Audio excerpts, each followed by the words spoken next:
लियो दयालु शेर। अफ्रीका के जंगल में लियो नाम का एक शक्तिशाली शेर रहता था। उसकी सुनहरी अय्याल सूरज की रोशनी में चमकती थी और उसकी दहाड़ मीलों दूर तक सुनाई देती थी।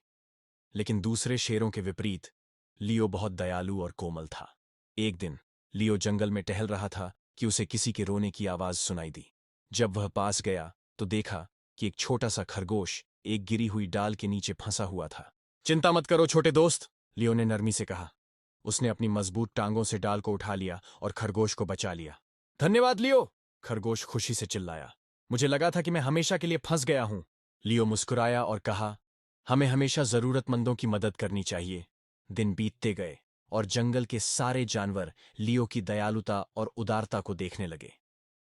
उसने एक बूढ़े कछुए को नदी पार करने में मदद की, एक खोए हुए पक्षी को उसके घोंसले तक पहुंचाया और अपना भोजन एक भूखे हिरण के साथ बांट लिया। एक दिन जंगल में भयंकर तूफान आया। तेज हवा चलने लगी और काले बादल गरजने लगे। एक छोटा बंदर एक कमजोर पेड़ की डाल पर लटका हुआ था, जो किसी भी समय गिर सकता था। जंगल के सारे जानवर डर गए, लेकिन लियो तुरंत आगे बढ़ा। लियो उस पेड़ के नीचे खड़ा हो गया और बंदर को अपनी पीठ पर चढ़ने दिया। फिर वह उसे सुरक्षित स्थान पर ले गया। सारे जानवर खुशी से चिल्लाने लगे, लियो, तुम सिर्फ शक्तिशाली नहीं हो, बल्कि तुम्हारा दिल भी बहुत बड़ा है। उस दिन से लियो सिर्फ जंगल का राजा नहीं, बल्कि दयालुता और प्रेम का प्रतीक बन गया। और इस तरह जंगल में डर की जगह दोस्ती और प्रेम ने ले ली।